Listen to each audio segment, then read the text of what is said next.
Stell dir vor, du steigst in ein Flugzeug ein und nach wenigen Minuten vergisst du komplett, dass du überhaupt fliegst. Kein enger Sitz, kein Gedränge, kein Stress.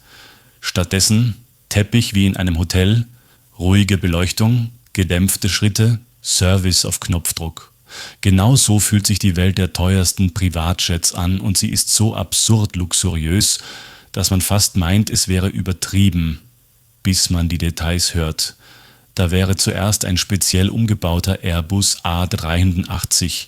Normalerweise ist das ein Passagiergigant für hunderte Menschen. Doch in dieser Luxusversion wird aus einem Massenflieger ein fliegender Palast.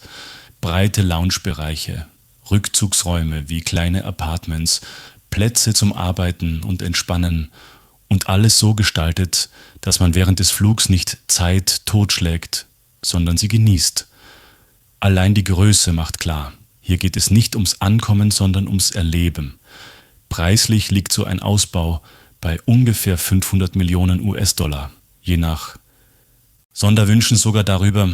Noch teurer wird es bei der Boeing 747-8 Intercontinental. Sie wirkt von außen schon wie ein Symbol für Macht und innen wird sie zur Villa.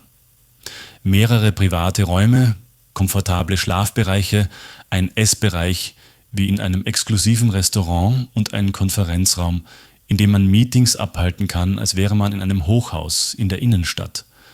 Das Entscheidende ist nicht nur Luxus, sondern Kontrolle.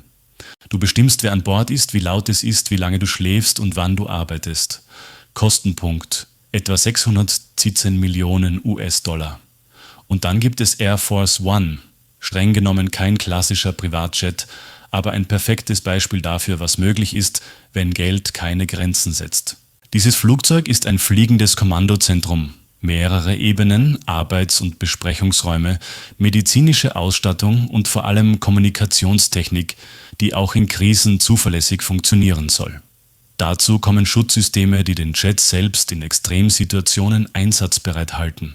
Hier geht es nicht um Champagner und Design, sondern um Sicherheit, Strategie und Macht. Der Preis wird oft auf rund 660 Millionen US-Dollar geschätzt. Und jetzt mal ehrlich, wenn du wählen müsstest, würdest du lieber in einer fliegenden Luxusvilla entspannen oder in einem Flugzeug sitzen, das wie ein unzerstörbares Kontrollzentrum gebaut ist,